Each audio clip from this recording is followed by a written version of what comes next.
सशक्तिकरण कर रहे हैं, लेकिन 8 घंटा काम करके राज्य के सभी बच्चों को भोजन दे रही है, वैसे महिला 50 रुपये में उनको खटाया जा रहा है।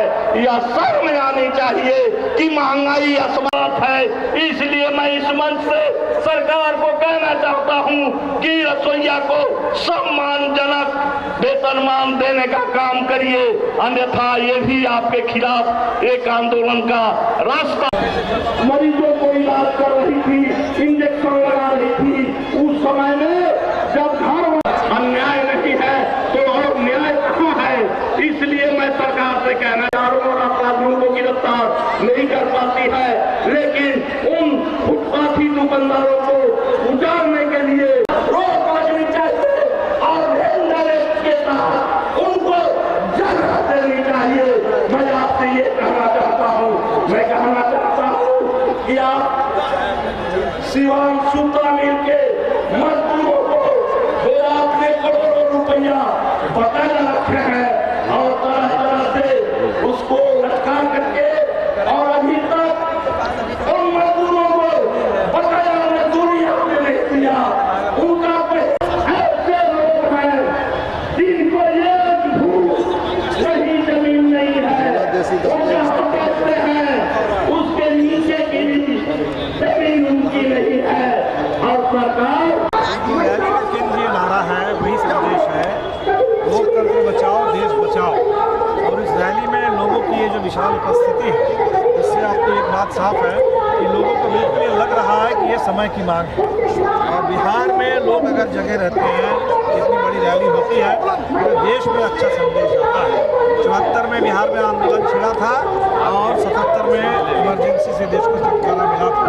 अगर 24 में हमें मोदीशाही से छुटकारा चाहिए, इसके लिए ज़रूरी है कि बिहार बहुत मजबूती के साथ तैयारी करे। हमें लगता है कि हमारी रैली ये बता रही है कि बिहार में तैयारी जोरों पर है। बिहार के बिल्कुल ये बिहार के गरीब लोग और ये अपने साधन पर, हमारे पास कोई ऐसी स्थिति नहीं है, कोई साधन हम नहीं मुहैया कराते। अपना भोजन लेकर के, खाना लेकर के, लिट्टी चोखा सब्जी लेकर के कहाँ से लोग आए हैं। ये लोगों की अपनी चेतना, लोगों के अपने संकल्प और लोगों की अपनी मजबूती उसको दिखा रहा है। हमें लगता है कि ये बिहार के लिए और देश के लिए बहुत अच्छा है। 2024 में प्रधानमंत्री नरेंद्र मोदी बिल्कुल चाहिए देश के लिए। फिर भी रह जाएंगे तो देश में लोकतंत्र का कुछ भी नहीं बचेगा। देश की अर्थव्यवस्था जो चौपट हो रही है वो और चौपट हो। देश में जो हमारे गंगा जमुनी तहजीब, जो मिली जुली संस्कृति, जो ताना बाना है सामाजिक, वो सब खत्म हो जाएगा, तार हो जाएगा। और इसीलिए देश के लिए, जनता के लिए, लोकतंत्र के लिए ज़रूरी है कि ये 10 साल से जो तबाही रहे हैं, इससे देश को छुटकारा मिले और इसकी तैयारी में हम लोग। अभी जो स्थिति है बिहार की राजनीति की, क्या कहेंगे उसको लेकर के? महागठबंधन जो भी स्थिति है बिहार की, महागठबंधन के ऊपर बड़ी जिम्मेदारी है। महागठबंधन का विस्तार हुआ है। हम लोग चाहते हैं कि महागठबंधन सरकार अपनी जिम्मेदारी को निभाए और इसी के लिए हमने कहा भी है कि महागठबंधन सरकार अपना काम करे, लेकिन महागठबंधन के अंदर एक कोऑर्डिनेशन का सिस्टम हो, कोऑर्डिनेशन कमेटी बने, एक कॉमन मिनिमम प्रोग्राम बने, ताकि सरकार ठीक से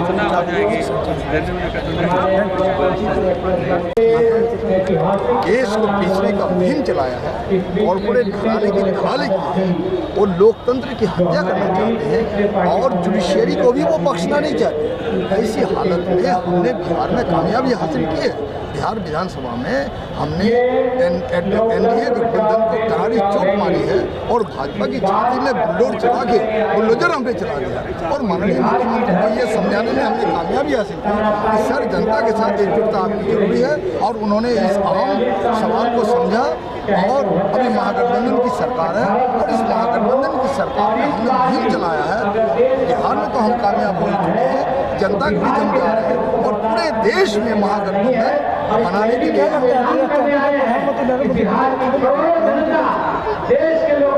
नरेंद्र मोदी की उल्टी गिनती शुरुआत हो चुकी है। नरेंद्र मोदी की बोलती बंद है, आप नहीं देखते। नरेंद्र मोदी को कॉर्पोरेट का दलाल बोल रहे हैं, अडानी का दलाल है वो, उस पर एक शब्द वो नहीं बोल रहे हैं। तो नरेंद्र मोदी की हताशा को देख सकते हैं। निश्चित रूप से हमारा ये महागठबंधन पूरे देश में बनेगा, पूरे देश में एकजुट करेंगे और नरेंद्र मोदी की राजनीति को जारी शिकस्त देने का कबर खोदने की शुरुआत है। अभी जो बिहार में जो स्थिति है महागठबंधन की, क्या स्थिति है वो आप जानते हैं, क्या कहेंगे उस पर? बहुत मजबूत स्थिति है, हम जानते हैं। ऐसा तो नहीं है, बिल्कुल मजबूत स्थिति है, फजूल आप बात करते हैं। क्या 24 में गठबंधन की सरकार बनेगी? बिल्कुल बिल्कुल बिल्कुल। गठबंधन में भी अभी गड़बड़ चल रही है, वो अभी आप भी देख रहे हैं, क्या कहेंगे उससे बताइए। मैं देख रहा हूँ महागठबंधन मजबूत है। केसरी जी, हम लोग गली गली गांव और शहर शहर समाधान यात्रा कर रहे हैं। हमने अभी जो है पूर्णिया में जो उसने सीमांचल को तोड़फोड़ करके यूनियन टेरिटोरी बनाने की साजिश में लगे हुए हैं, जो अमित शाह, और इस तरह से सीमांचल की जनता का लोकतांत्रिक अधिकार को छीनने की साजिश में लगे हैं। तो हम सीमांचल में, हम पूर्णिया में 25 तारीख को महागठबंधन की महारैली करेंगे। उसमें देखिएगा, हम बोल रहे हैं कि 2000 बोल रहा है कि जंगल राज आ गया है। बिल्किस बानो की हत्या हो रही है, कुलदीप सेंगर जैसा उसका हत्यारा, बेटियों का हत्यारा, आप देखते हैं कठुआ में किस तरह से हत्या किया। ये बलात्कारियों की पार्टी है। नरेंद्र मोदी क्या बोलेगा? उसको संसद में बोलना चाहिए। संसद में तो बोलती बंद आपने देखा। और आज जो है हमला बीबीसी पर हो रहा है, चौथा खंभा पर भी हमला हो रहा है। आप लोग इस बात को समझना चाहिए।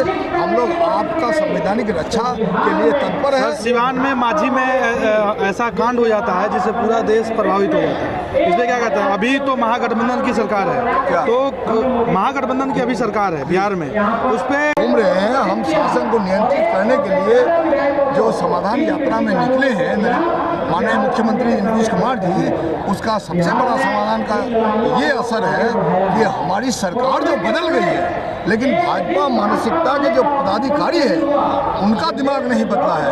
और जो 27 का जो संसद ये आपको विधानसभा सदन शुरू होने वाला है, इसमें साफ हो जाएगा कि जिन पदाधिकारियों ने अपना मानसिक संतुलन नहीं बदला है, उसको बदलने पर मजबूर किया जाएगा। और ये महागठबंधन की सरकार की, ये भाजपा की सरकार नहीं है, बासीबाजी की सरकार। विरोध होना कोई अलोकतांत्रिक घटना है, हम विरोध का सम्मान करते हैं।